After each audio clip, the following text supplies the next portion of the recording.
Okay, I want to welcome anybody watching this uh, to the third of our four webinars during this fall semester to review uh, Triumph's primary source projects. Today, well, my name is Danny Otero, and I'm one of the seven PIs on the Triumphs project.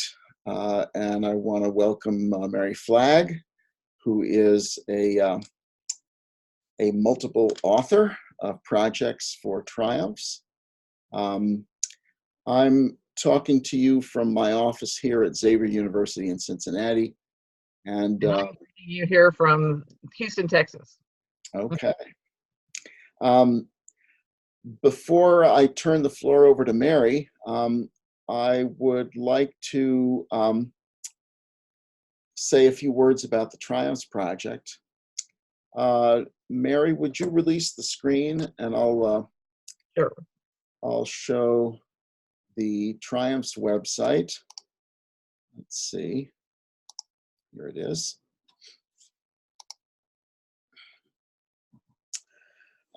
This is the Triumphs website. You can see the URL at the top if you're not already aware of it. I display this only to show you that down here are the names of the PIs. More importantly, the paragraphs here at the top of the screen give a nice summary of what it is we're about. In brief, we have been preparing classroom materials for teaching a variety of topics across the undergraduate mathematics curriculum, where all of these materials present some mathematical ideas through the vehicle of primary historical sources, and carefully crafted student exercises or tasks that engage the students in the texts and hopefully make it easier to learn those topics. One of the projects is the one that Mary will talk about in a few seconds. I only want to say that the first tab in the menu at the top of this website will bring up a list of a whole bunch, dozens in fact, of primary source projects that Triumphs has now made available for anyone to use. I'll also mention that the initiative is also interested in anyone who wants to be a site tester for one of these projects.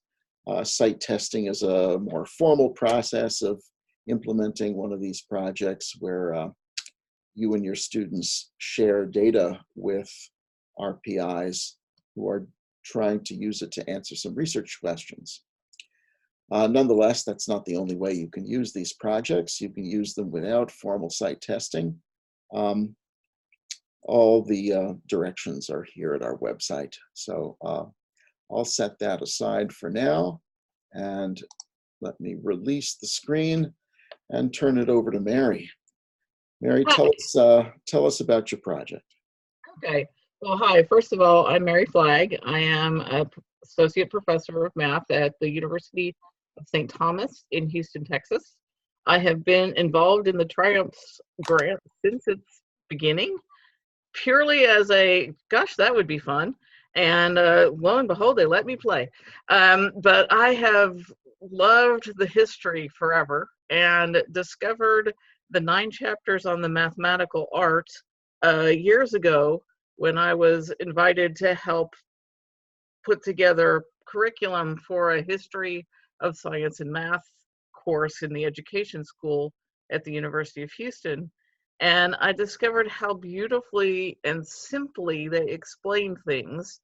Sometimes Chinese math gets a bad rap for not being as formal as the Greek proofs, but it's a beautiful exercise in here's how you do it. This is practical. So the greatest common divisor obviously is one of those essential properties of integers, and it goes beyond integers into abstract algebra, number theory, and all kinds of advanced math. But it really shows up in undergraduate math in, say, number theory, discrete math, abstract algebra if you're working on ring theory, and other places. And so what I discovered as I was reading this was that not only the context is interesting, but the proof is interesting. So the algorithm for finding the greatest common divisor, which we all know as the Euclidean algorithm, obviously is in Euclid's Elements and is very well known for that. But a similar, virtually the same algorithm is also in the ancient Chinese texts, and it is presented much more simply. It is explained much more simply, and it is something that even you can teach elementary school teachers how to do and elementary school students how to do as a mutual subtraction algorithm. So I decided when I wanted to explain the Euclidean algorithm that I would explain it both from Euclid and from the ancient Chinese. So my project starts with a just basic introduction of what we're going to do, and then it goes into talking about the ancient Chinese and gives us the mutual subtraction algorithm from China. I tell you a little bit about the texts that I'm pulling from. Now, it appears in several different places, and the first place this algorithm appears is in the Swan Shu Shu, which is the Book of Numbers and Computations, which is dated to about 200 BC. And that is really lovely and amazing because that shows that they had come up with this algorithm. That's after Euclid, which is about 300 BC, but it's still fairly, it's not unusual for things to come up at different places at different times. So I go through and I show you in the Chinese, the Swan Shu Shu version of the rules, the nine chapters on the mathematical art rule, and the commentary on the 9 chapters by Lu Wei that is about 263 AD. So we have this beautiful 400-year progress on this algorithm, if you will. So I'm using actually 2 different texts, this one Shu Shu, which you can find and translated in a paper by Dobbin, and then the 9 chapters on the mathematical art, and the commentary on the 9 chapters on the mathematical art by Liu Wei from about 263 AD. And we go through what they said and how they discussed it. I give you a little bit of background on Chinese mathematics. I give you the sum total of, the basic layout of the 9 chapters on the mathematical art. Reason being is it's like one of the most important books in China and most people don't know about it. So I tell them what's in there. You can certainly skim this part or just have them read it. I also describe the Chinese counting rod system of numeration, system of computation, really. Even though you can totally do this project without counting rods, I think it's important for us to understand how the Chinese worked their problems.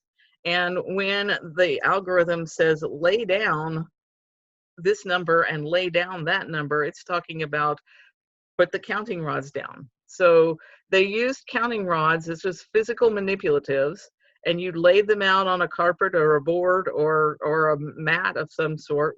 We're not sure exactly what. And they used small bamboo rods to do their numbers, as you can see in the picture from the project. They alternated them horizontal and vertical so that you could kind of tell the difference between the place values. And these were beautifully base 10 numbers with very nicely laid out place values, exactly like we would read them before. I give you an example of a couple of numbers written in that, and then tell you that this is something that is built into how the Chinese did their mathematics.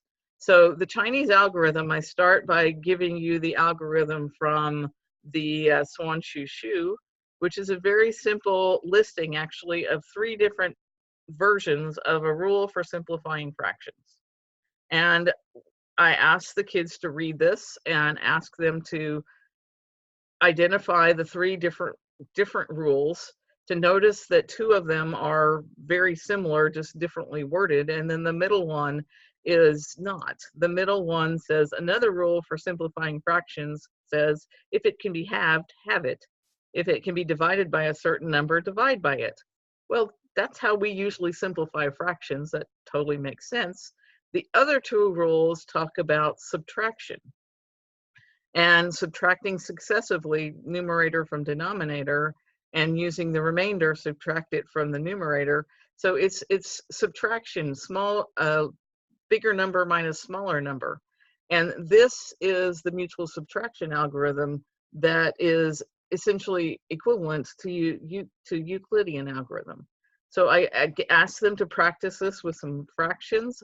I asked them to check the difference between dividing by a common divisor and finding the GCD, or actually doing the subtraction and finding the GCD and seeing what the differences are.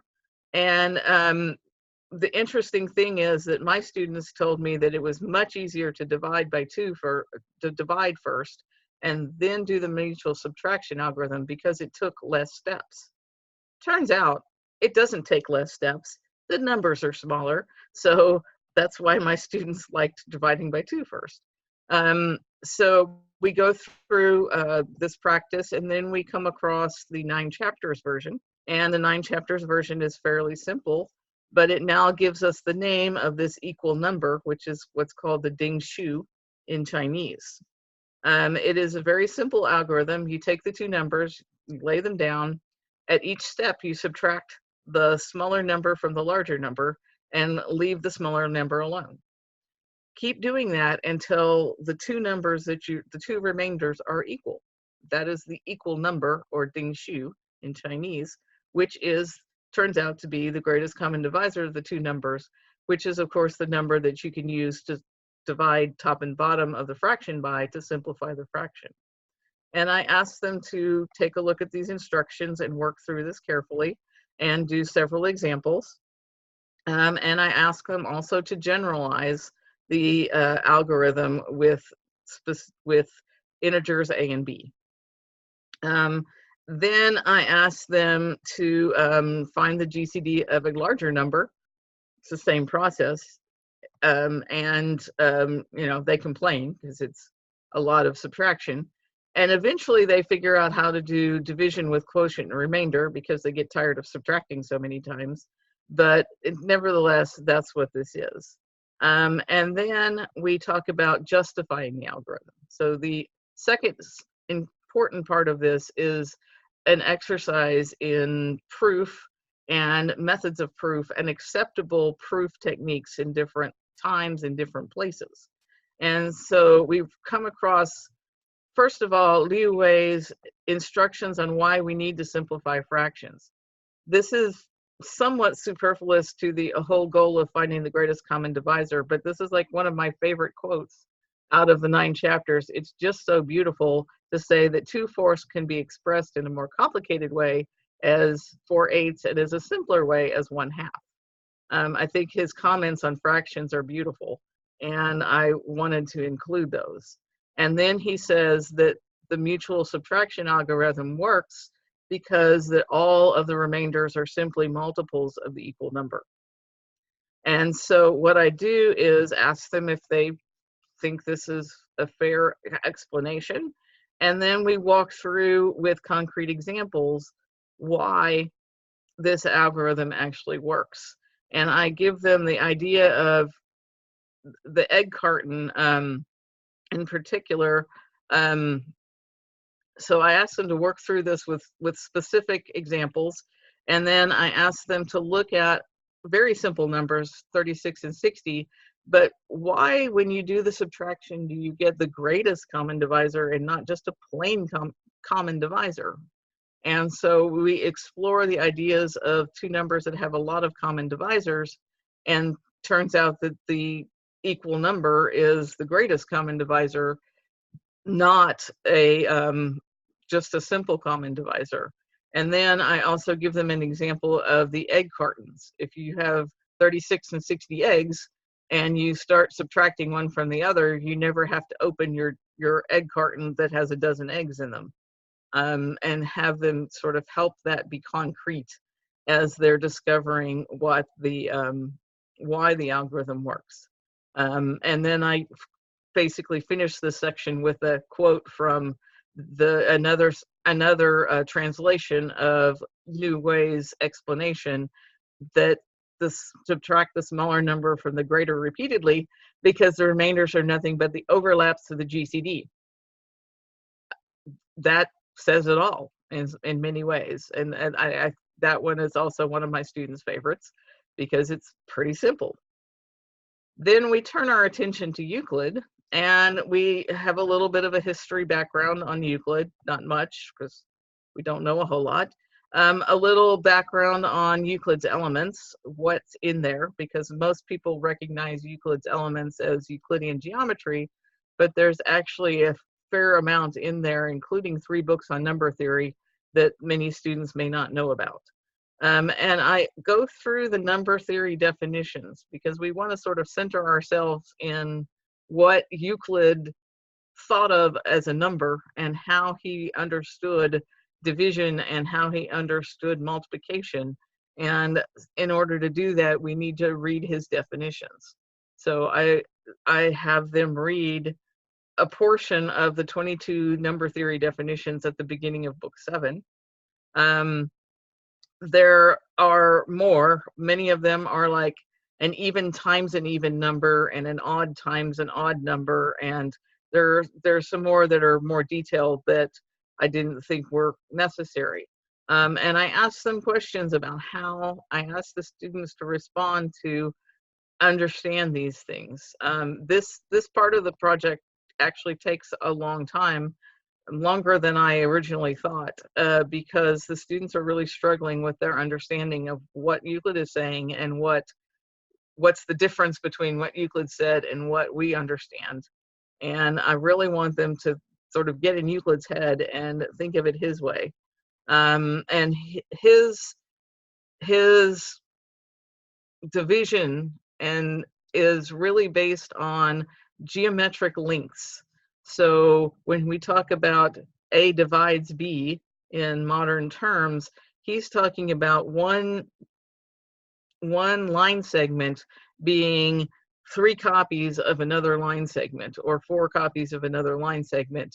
He's not thinking numbers the way we're thinking. He's thinking measuring line segments. So you can picture this as measuring.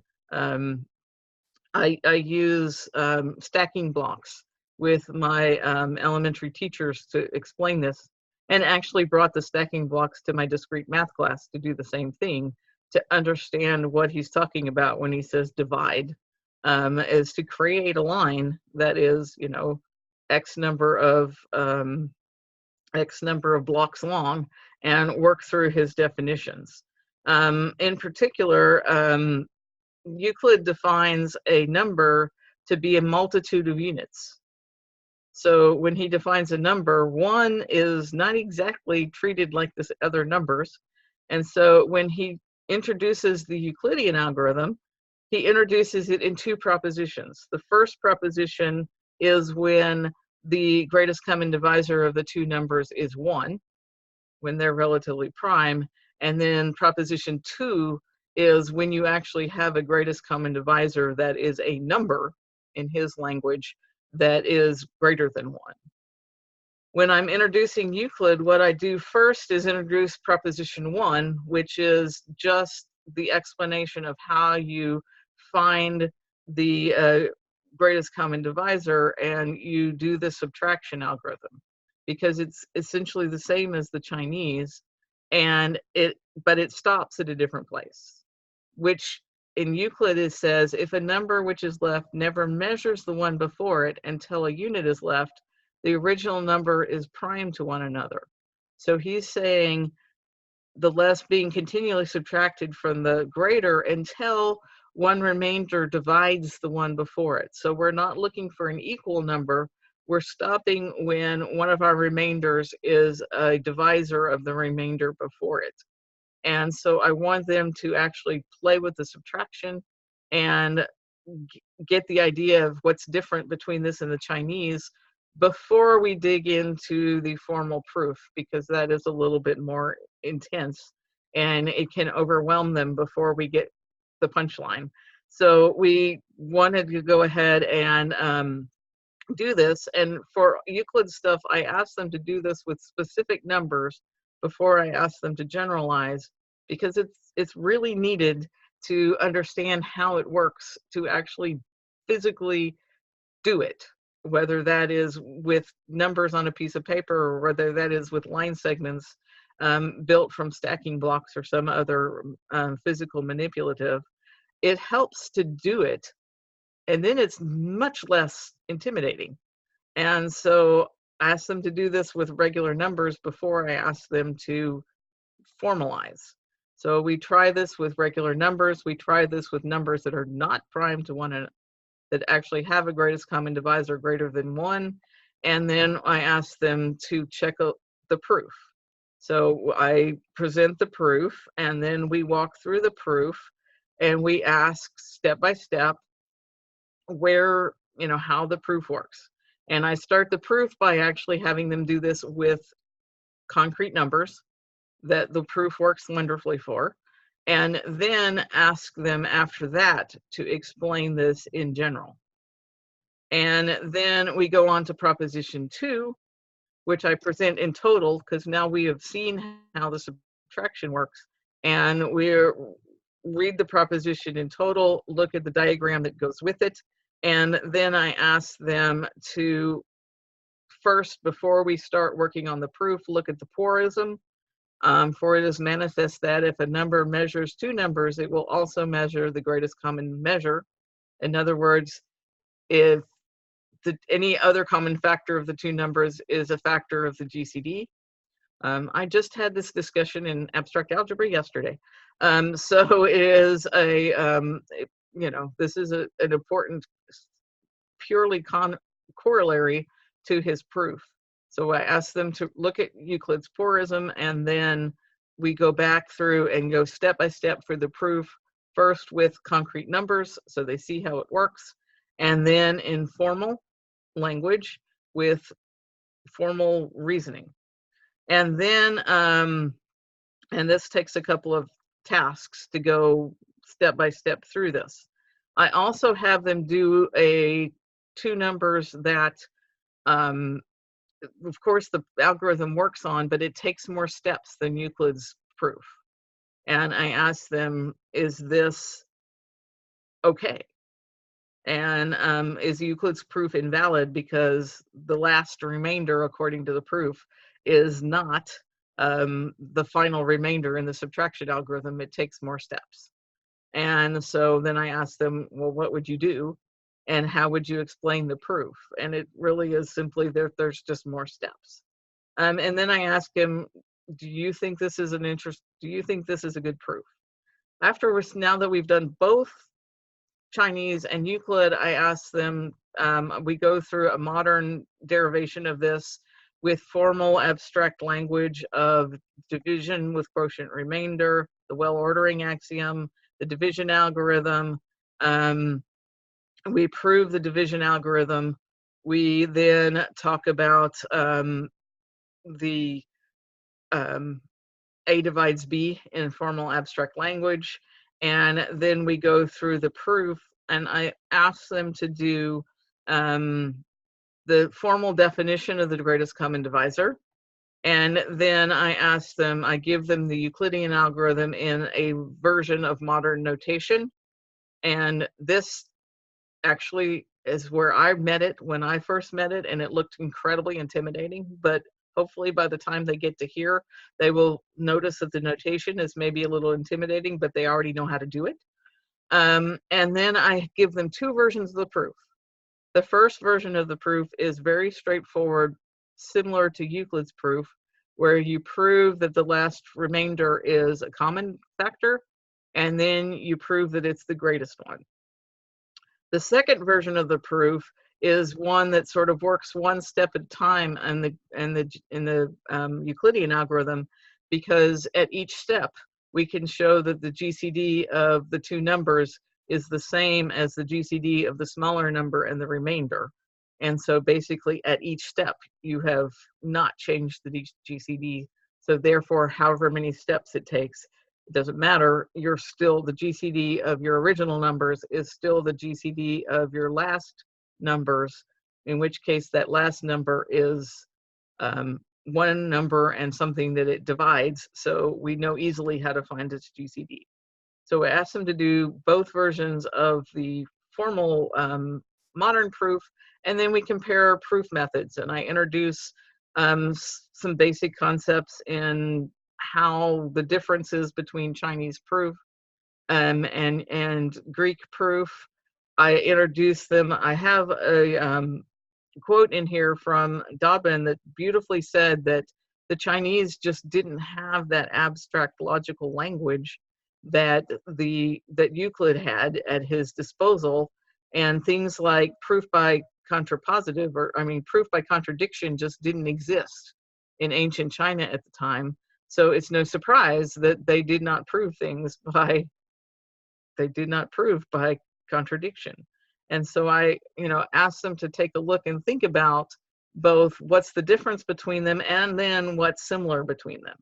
And really what's beautiful is the fact that what's similar is probably bigger than what's not similar, because at each stage they're doing the same thing. We're basically arguing that the last remainder, whether it's the equal number or whether it's the remainder that divides the one before, is a common factor. And then we argue somehow that it has to be the largest one. And that carries in both connotations and in a modern proof as well. And then I just asked them which one do they like better. And I think almost everybody liked the Chinese just because it was simple. But that's a fair question. And so that's the project. It takes several weeks to do in total in a junior senior level class, but certainly pieces of it can be done in many different situations. So I'm done. I'm ready for questions if anybody has any. So first of all, I want to thank Mary for the presentation. I also want to welcome Chris and Karen, who have logged in here with us. If either of you have a question you want to pose to Mary, or even just a comment, feel free to unmute yourself and let us hear. But to start with, I wanted to, this last task really suggests an answer to a question I've had while you've been talking here, and that's why is it that you start with the Chinese presentation even though the Euclidean presentation is older? Because the Chinese presentation is what you're not expecting. It's the sort of simpler derivation. It emphasizes that Euclid was not the only one to come up with the algorithm, even though we in the Western world call it the Euclidean algorithm. And yes, he came up with it earlier, but both civilizations came up with the same algorithm in roughly the same time frame. And so starting with Euclid would be, oh, this is Euclid, and the Chinese would get lost in the shuffle. Okay, great, thanks. Chris or Karen? Hi, this is Chris. Hi, Chris. Hear me? Thanks for doing this. I don't have a specific question. This was the first time I was actually able to log into one of these Zoom discussions about one of the Triumphs projects. So I'm glad I got to catch this one. Yeah, we're glad you're here. Mary, you said that the project takes several weeks to complete. Is that 2, 3? According to my notes to instructor, I said that it took two, but in reality, it takes more like 2.5, possibly 3, depending on your students. I did it in 2 weeks last spring, but I also kind of rushed through the end because I had to. Not because of the Triumphs project, but because I was going to a conference and I had to finish so that I could give the midterm at the appropriate time, so somebody else could give my midterm for me. But it depending on how much depth you want to do the proof determines how long it's going to take you in a class. Do the students do any of the tasks in class? We did most of the in class. We did in the Chinese version. We did the tasks that were, discovering how to work the algorithm, find the greatest common divisor of things, and we also did the task of the sort of egg cartons and the common factor versus greatest common factor tasks in class. In Euclid, we worked through the proof with concrete numbers in class so that they would actually see how this works. We did a lot of this in class, and then I would ask them to do the abstract as a homework assignment. That makes sense. And understand that I'm in a very small school, and I personally do this in my discrete math class because that's where I have the opportunity to teach this. We don't have a number theory class, and that's the only. And I've taught history of math once in the 7 years that I've been at St. Thomas, and so most of them never take a history class. So I want to make sure that they meet some of the greats in mathematical history and understand where things came from.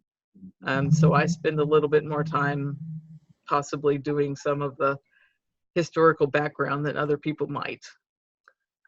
I do have a question. Can I, this is Chris again. The Chinese algorithm that you talked about, can we go back up to look at that? Because I'm not as familiar with that. I understand it's essentially the same thing, but it is essentially the same thing. I was reading it and it sounded, I was reading the numerator and denominator stuff as if you were supposed to keep it a fraction along the way, and then that would change the value of the fraction. So must not be. This is the rule for simplifying fractions. So let's take a look at the 9 chapters version. So this is understanding the rule for simplifying fractions. And at that point in time, understanding that when they're talking simplifying fractions, they have the counting rods sitting on the board. Got it. Right? And so you don't want to mess that up, and you can subtract. And that's why in the 9 chapters version, it says, if both can be halved, halve them. So you can divide both top and bottom by 2, no problem. That doesn't change the fraction. If they can't be, put down on the side of the counting board the numbers of the denominator and the numerator. So do this separately so you don't lose the fraction to begin with. Right. Do this separately, and then get the equal number, and then fix your fraction. So then subtract the smaller from the larger, and then that gives you a remainder, and keep going. And keep going until the remainders are the same thing. I see. So you've got a numerator and you've got the 2 numbers sitting on the board, and as you subtract, you basically keep, at each step, you keep the small one the same, and you subtract the small one from the large one. And you keep going, and then you never record the different steps, you just keep subtracting. There is, and let me show you the picture here from this comes from a paper that is in the reference list for the project, and this picture comes from a book that is 1247 CE. That is an example of doing this by the Chinese on the counting board. And in this by this point, this is actually finding the greatest common divisor, not so much fractions. And it's a little hard to see, but if you start, Chinese was read from right from top to bottom and right to left. So it's the right-hand side bamboo strip that's the first thing. I And see. that is the number 4108 and the number 468. And at this point, he's using division with quotient and remainder. So the top number of it, you've got the English translation of this guy at the bottom here. I see. Quotient is 8, and the remainder is what you replace the big number by. So they're doing the subtraction as you know, faster as division. But they did this, you know, they did this as subtraction and division, you know, and I just think that you can see it's not different than, the only difference really between this and Euclid's technique is that they kept subtracting until the remainders were the same. Right, right. Yeah. Now, do you do this algorithm with manipulatives as well, or just using I more have of the not Euclidean really algorithm? done it with manipulatives, mainly because I'm afraid that you know, just getting them to understand the Chinese number system and then subtracting may be more trouble than it's worth. Okay, yeah. I just want to introduce the Chinese system because I'd like to be able to show them this picture and say they really did it this way. You know? They really did it this way. Just the Chinese numbers are a little harder to, they're not difficult to read, but teaching them the Chinese numbers and then doing the algorithm is sort of counterproductive. Well, they're a lot simpler than the Babylonian ones that I That's true. Yeah. That's true. Although I mean, I did this with a class a couple of years ago where I didn't necessarily do it with the Chinese, but I did it with physical manipulatives, where we actually had, you know, math tiles or something in, you know, we That's what I had a was pile thinking. of beans or something where Yeah, we actually did yeah. the subtraction, you know, physically. And that helped a lot. Okay. Now, and it's couched as a reducing a fraction. It's couched as Is it shows up in the 9 chapters. In chapter 1, problem 7, which is after it asks you to simplify 49 over 91. Okay. You know, this chapter 1 of the 9 chapters starts with basic instructions for multiplying, and then basic instructions for fractions, how to add fractions, how to multiply fractions, how to divide, subtract fractions, and this shows up in simplifying fractions. Yes. Okay. But I suspect that it's important to recognize that in Chinese number representation, a fraction was really a pair of numbers. Right. Uh, Good point. A fraction was a pair of numbers sitting on the board, just, you know, top number, bottom number, just like we would see, but literally it's a pair of numbers. Okay. Thanks. Uh-huh.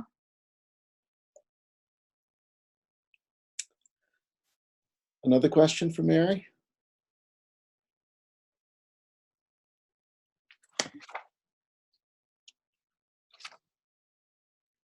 If nobody has any person, No, I think I'm good. if somebody has a question.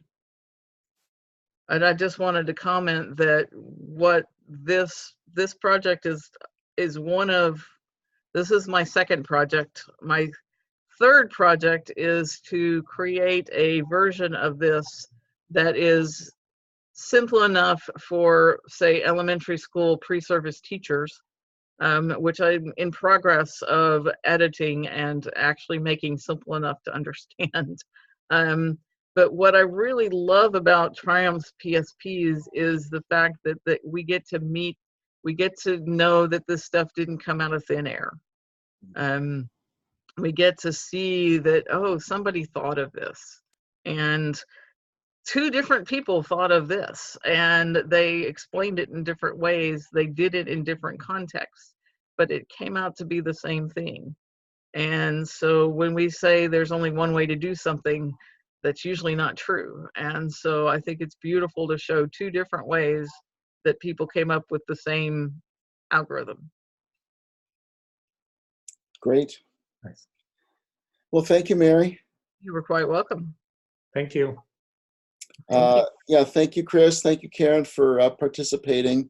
I want to close our hour by letting everyone know that there's one more webinar planned. We're going to broadcast it next Monday, the 14th, at 4 p.m. Eastern. So that's in the hour that follows this one, but on Monday.